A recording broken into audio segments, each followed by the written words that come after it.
Il y avait de l'émotion dans l'air, notamment pour ce que l'on peut qualifier de bleu, à savoir les sénateurs qui franchissaient pour la première fois cet hémicycle du palais de congrès de Yaoundé, émus d'avoir pu rejoindre les rangs, davantage émus aujourd'hui d'être ici et de mesurer le poids des responsabilités. Je crois que le Sénat a un rôle majeur à jouer.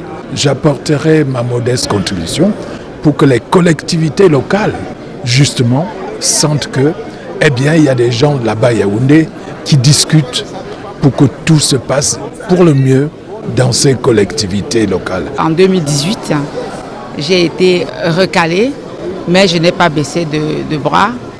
J'ai persévéré. C'est tout cela qui me donne donc la joie d'avoir donc réussi cet accomplissement. Entrer dans cette salle, c'est un grand honneur, un grand privilège. J'ai eu quelques frissons, c'est vrai, on est des humains, de prendre la mesure de l'importance de cette institution. Ça interpelle par rapport à la grande mission qui nous a tous confiée.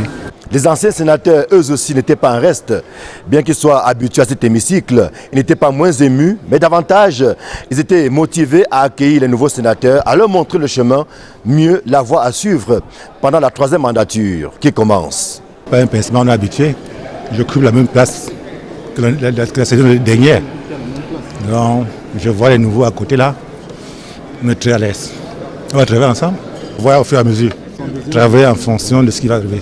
Là, on accueille les nouveaux comme les anciens, quand nous sommes arrivés, ils nous ont aussi accueillis. Donc vraiment, on les accueille à bras ouverts. On était à l'école.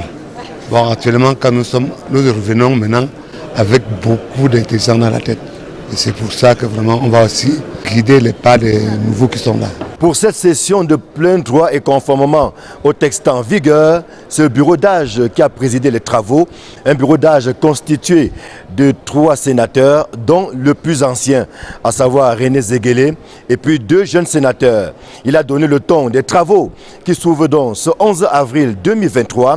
Une session qui sera essentiellement consacrée dans les prochains jours au poids des attributs par les sénateurs, mais également à la mise en place du bureau du Sénat et l'élection des membres des différentes commissions spécialisées de la Chambre haute du Parlement camerounais. Je pense que pendant cette mandat, nous allons voir comment aider ces collectivités. On va voir effectivement comment la décentralisation pouvait prendre racine pour permettre aux communes pour être véritablement le moteur du développement dans les localités. Pour cette troisième mandature débutante, ce sont au total 7 formations politiques qui vont siéger ici à la Chambre haute du Parlement. Le RDPC qui, comme on le sait, a ravagé l'essentiel des sièges, mais également 6 autres partis politiques que l'on peut qualifier pour la plupart de partis alliés en dehors du SDF, le Social Democratic Front, qui va survivre au Sénat grâce à la nomination d'un de ses sénateurs justement. Ici, le palais des congrès de Yaoundé, où siège le Sénat camerounais. Élisée Borba, Marcelin Gansop, Equinox Télévision.